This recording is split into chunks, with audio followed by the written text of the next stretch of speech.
into what we're seeing in tech right now, because obviously this journal report around OpenAI is catching a lot of attention. We saw shares in SoftBank selling off quite considerably. We know that that's a big backer of the company as well. I mean, Oracle is lower. It's a sea of red across chips this morning. Nvidia's down as well. Yeah. I mean, so much commentary around this. I mean, what do you make of the timing of this going into Mag 7 earnings? What could this mean for some of those report cards? Does it change it?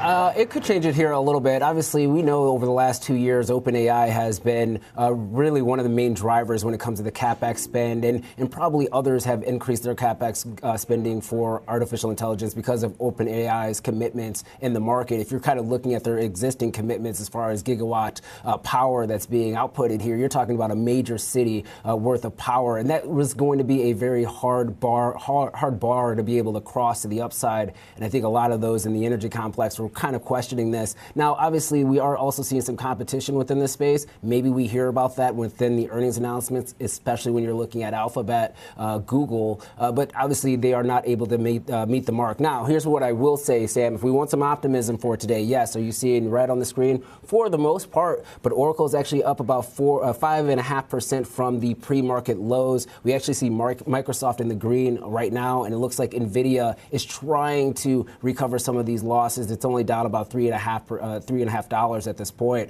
So some buyers are stepping in on this dip for now. But if we do see anything materialize over the next 24 hours from these earnings, that really does signify that maybe we are capped out when it comes to the CapEx spend for artificial intelligence. Obviously, that probably would generate and cause a little bit more of a pullback in the broader equity market.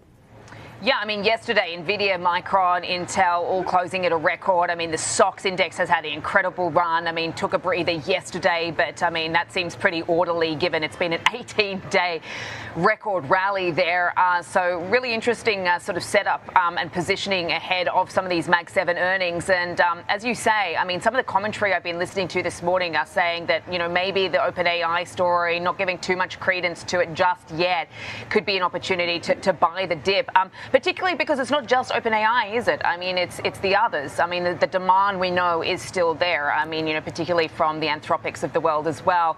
What levels are you watching right now, given just such a consequential week, the Fed getting its feet under the desk today, and then, of course, ahead of 5 of the Mag 7? Well, I think it's actually pretty key for the S&P 500 here that we are holding the 7130 level. We pretty much came back and tested it twice to start off today's session. Some buyers have stepped in. That's our initial area of support when you're looking at the options flow for this morning.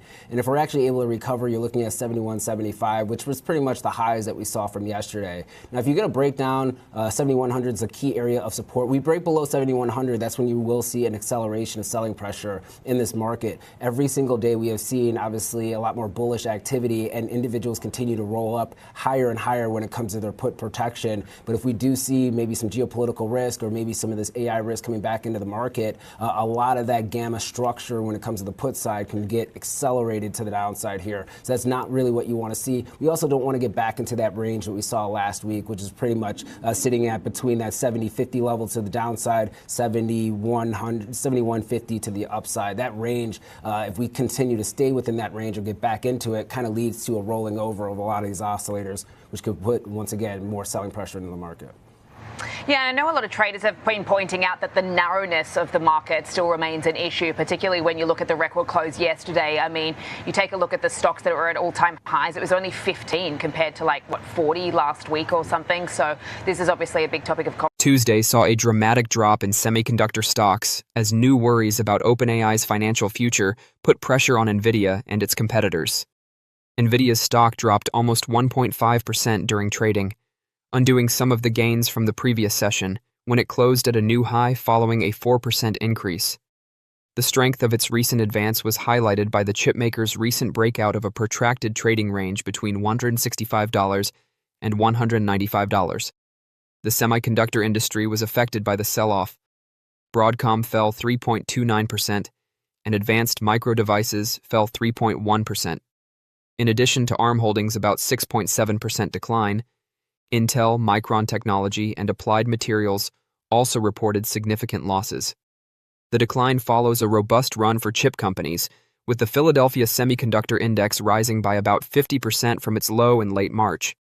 The optimism surrounding spending on artificial intelligence infrastructure has spurred the rally. After the Wall Street Journal reported that OpenAI had fallen short of internal goals for revenue and new users, investor mood changed. Concerns among business executives regarding the company's ability to maintain its significant investments in data center infrastructure were also noted in the report. According to reports, Chief Financial Officer Sarah Fryer expressed to leadership her concern that if revenue growth does not pick up speed, the company may not be able to fulfill its future computing contract obligations. Additionally, board members have questioned CEO Sam Altman's plan to obtain more computer capacity and have upped their scrutiny of data center transactions. OpenAI stated that it was purchasing as much compute as it could, acknowledging its aggressive investment approach. Due to their supply agreements with OpenAI, Nvidia, AMD, and Broadcom are especially vulnerable to changes in the company's prospects. Nvidia has also committed a substantial amount of money, contributing $30 billion to OpenAI's most recent fundraising round, despite having previously planned to contribute up to $100 billion. According to the survey, other companies like Anthropic are gaining ground on OpenAI in the coding and enterprise areas. Alphabet's AI models have also been well accepted, which has helped to change opinions about OpenAI's leadership in the field.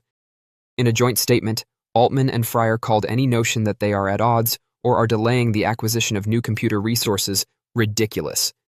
Given the sector's recent good performance, market participants also cited profit-taking as a contributing factor to the dip. In a research interview, David Morrison, senior market analyst at Trade Nation, stated that the movements in individual stocks this morning suggested some profit-taking across semiconductors, which seems sensible considering their amazing run since the end of March.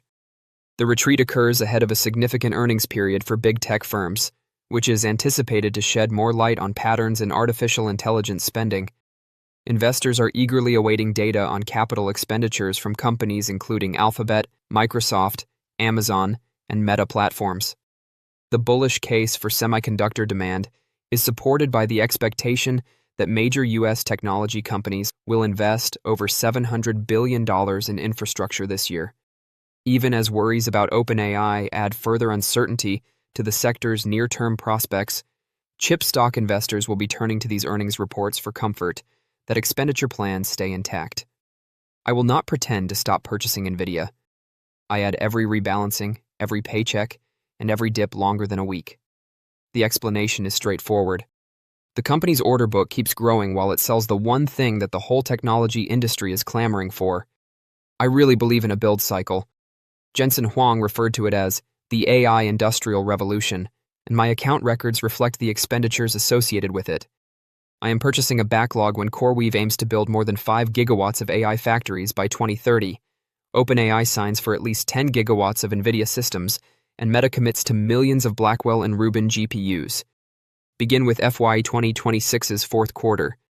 With non-GAAP EPS of $1.60 compared to a $1.52 consensus, revenue came in at $68.13 billion, up 73.2% year over year.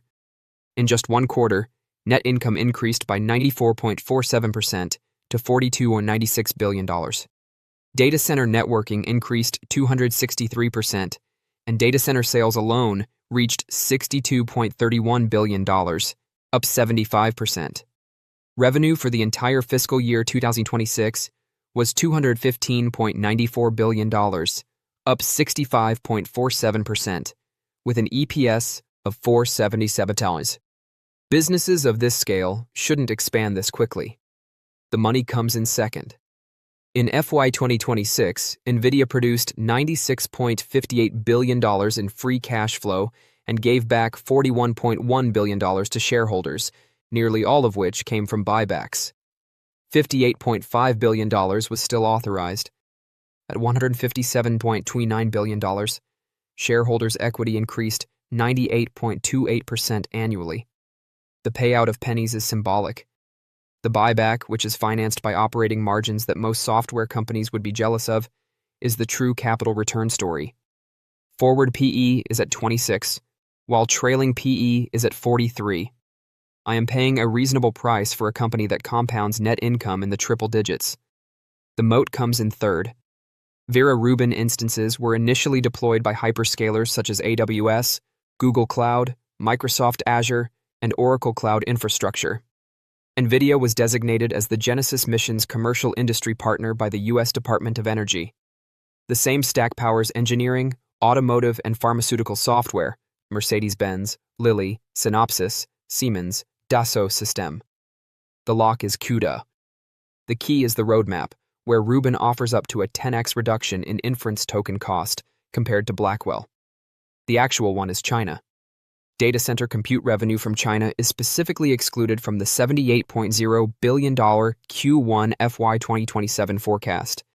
Nvidia paid a $4.5 billion H20 fee related to export limitations earlier in the year. The corporation relies on TSMC for production, and it has $95.2 billion in supply contracts on file. They can all bite. Since the corporation led to a record quarter while writing China to zero, the argument remains valid. The punchline is that when the customers are Meta, OpenAI, Anthropic on Azure, and every sovereign developing an AI factory, the customer concentration risk is the opposite of fragility. Demand outside of a single market is sufficient to maintain growth above 70%. Why does the buy button remain active? I am holding the picks and shovels supplier of the most costly industrial build-out of my life at $216.61, with a Rubin ramp ahead and an analyst consensus goal of $268.61. I believe this stock is only getting started, and I want to continue making serious investments in it. Don't forget to share your thoughts and experiences in the comments below.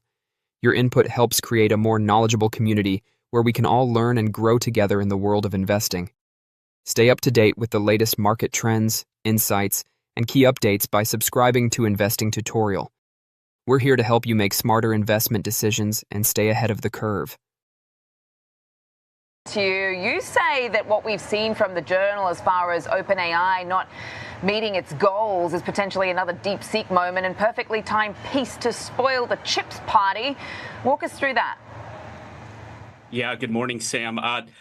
So let me start by saying to the audience, I'm a trader. My demographic, I cater or teach option traders or more active traders. That's my lens, and I'm not a chip analyst. And let's just keep that in mind. But I traded through the .com boom and bust. And I'm not saying that's what this is, but it's very interesting, Sam, the timing of this story. When you look at, we had this historic run of 18 days in a row up on the chips. And the thesis driving that is that compute is insatiable. Intel comes out with their earnings and saying not only is it GPU, TPU, but it's CPU as well. Everything gaps up on that Friday in terms of the chips. And then the timing of this story, it introduces, like Inception, one of these thoughts into the mentality or the trader's psychology that says maybe the demand for AI is not as robust. And so, Sam, there's a lot of these assumptions that are built into the AI secular growth story, the thesis. And a lot of the analysts have assumptions about what it means in terms of revenue growth, et cetera, et cetera, et cetera. And if you look at the charts, what I look on the stocks, number one, context is important. So you had the hottest trade on Wall Street, 18 days in a row, 85 RSI. That's the highest in over 20 years. And then you get this news story that comes in, and we get a gap down. So if you look on the chart, you can't really see it on the line chart that we have on the screen. But technicians, this could be an island top. Now, we need to see if we get follow through to the downside. If we get follow through to the downside for the chip specifically, this could be a bearish island top formation. It's too early to call that right now. But I think if you've been in this trade, at least you have to respect kind of the potential for the shift in this narrative. And Sam, this lines up with mega cap tech earnings, hyperscalers, spending. If there's some kind of dent in demand or the need for compute, or at least the perception of it, what do traders want to see out of CapEx when the hyperscalers report? Is it going to be a good thing if they amp it up, given today's story? So there's a lot going on here, but I'm just very focused on the chips right now. Oh, absolutely. And I think what everybody's just trying to gauge right now, Nate, is yes, while that story has been a momentum killer for now, at least if you look at the performance in the stocks, as you pointed out today, down 3.5%, on top of that sort of orderly pullback of slip we saw yesterday. I mean, is this a buying opportunity, or does this have further momentum to the downside if this all comes true and the Wall Street Journal is, correct in its findings of OpenAI? So, as we head into mega cap earnings tomorrow, what will you be looking out for then? Because as you say, it's going to be a tricky balancing act, right? Because one man's capex is another man's revenue, but obviously they've got to tread that fine line between how much, given, of course, things maybe aren't turning out as we perhaps thought. Yeah, so there's going to be a lot to look at. It's going to be the CapEx budgets, because that has been our read-through on demand. It's the terminology for several quarters now has been that it's insatiable. It's not met. It's still imbalanced, meaning more demand than supply. We need more compute. We don't have enough compute. Within that narrative, there's ROI on mega cap tech and hyperscalers. So we're going to have to take a look and see, what do those revenues numbers look like? And then thirdly, Sam, is also going to be commoditization of AI models. So if you go back to last year with DeepSeek, when we had that scare, Jensen Huang came out in defense, among others, and basically said that, oh no, with inference now, with cheaper models, cheaper entry, it's actually going to expand the adoption and increase the velocity of that adoption. And that saved kind of the tech trade to say, oh, okay, we were just a little bit too concerned that we didn't need as much compute as we thought. So with OpenAI's narrative, what do we need? We need something to kind of basically demonstrate some kind of another thought that's going to help support or bolster the AI trade, which has carried us so far. I would think what you need is, okay, OpenAI came out with missing their weekly user numbers and revenue growth rates. Maybe Gemini's eating their lunch. And so maybe it's just an OpenAI story. So that would help support the compute, basically narrative. But we also have the commoditization narrative, because AI, in my view, it seems like that all the Mag 7 have had these wide moats in their ecosystems. AI is kind of a moat killer, in my view, and that's the commoditization concern. Why is that a concern? Because a lot of competition, pricing goes down, ROI expectations go down, et cetera, et cetera. So there's so much tied into the AI narrative. So this could be a critical juncture where we stand right here, right now, as we head into mega cap tech earnings in the next couple days. Yeah, I mean, you raise an interesting point. It's yet to be seen, perhaps too early to, take away whether this is an idiosyncratic or OpenAI problem, or broadly speaking across a number of other platforms, because some of the conversation this morning, I was speaking to KG about this earlier, is that the demand is still there. I mean, we could just see it coming from others like Anthropic, for instance. So we'll have to wait and see. But it's going to be very interesting to see how maybe some of these tech companies address these concerns this week. How are you just thinking about overall volatility in such a consequential week, Nate? Because, of course, it's not just the micro, it's the macro as well, with the Fed getting its feet under the desk today. Right. So in regards to the overall environment, we're not even talking about a war. We're not even talking about, oil prices are up today, the potential consequences of that, the fact that stocks are at all-time highs, overlooking a lot here. We've got a shift in, a Fed chair that's potentially coming up. Sam, there's like no discount for any of that. So I'm just talking AI. So in regards to that, you look at the VIX at 18.6, 18.8, wherever it is right now. And I think it's probably underappreciated. After we get out of April into May, seasonality doesn't work too well. After we get past mega cap tech earnings, some of that kind of catalyst, that pre-earnings catalyst where you might want to position ahead of the report, we begin to deflate that balloon a little bit as they've already report, regardless of what they report. So I just think for the next couple of weeks here, 18.5 VIX, underappreciating the potential to get some kind of volatility spike in my view.